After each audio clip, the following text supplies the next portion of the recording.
안녕하세요. 1mm 재테크입니다. 금융권에는 예대마진이라는 용어가 있습니다. 이 용어의 의미는 예금이자, 대출이자, 진, 차이, 즉 대출이자와 예금이자의 차이에 의해서 발생하는 이익이라는 뜻입니다. 그리고 이것은 금융기관의 주 수입원이기도 하죠.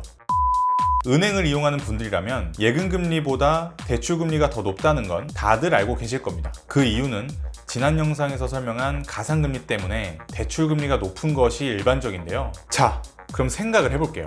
두 금리의 차이가 금융기관에 이익이 되는 거니까 금융기관 입장에서는 어때요? 대출금리가 높을수록 좋고 예금금리가 낮을수록 좋은 거 아니겠습니까? 그 차이가 커질수록 예대마진, 즉 지그들 이익이 커지니까.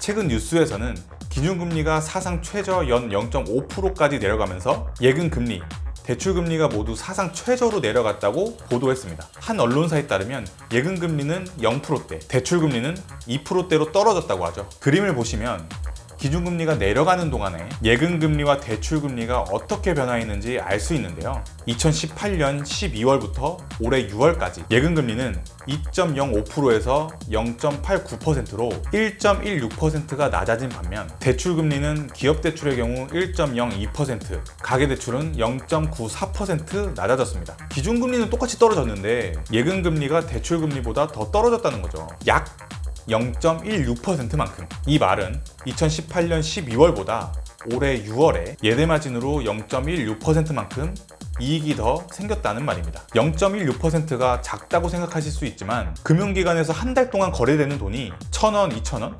혹은 만원, 2만원 하진 않잖아요. 적게는 몇억, 많게는 몇 조가 될 텐데 1조라고만 쳐도 16억의 마진이 남는 겁니다.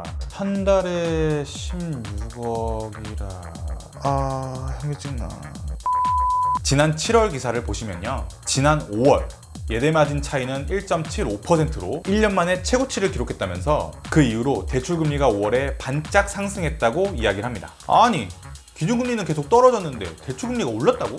이번뿐만이 아닙니다. 과거 2016년에도 저금리 속에 대출금리를 인상시키는 방법으로 예대마진을 늘린 금융사에 대한 기사를 찾아보실 수 있습니다. 이게 기준금리가 떨어져도 대출금리가 떨어지지 않을 수 있다는 것에 대한 지난 영상의 대답이 될 수도 있겠네요. 예대마진은 금융기관의 주 수입원이기 때문에 기준금리가 하락하는 속에서 예대마진을 키우기 위해 대출금리를 예금금리보다 적게 떨어뜨린다거나 오히려 올려버릴 수도 있다는 점 알고 계시면 좋겠습니다. 오늘의 영상은 여기까지입니다. 다음 내용이 궁금하시다면 구독과 좋아요 부탁드립니다. 그럼 다음 영상에서 봐요. 빠이.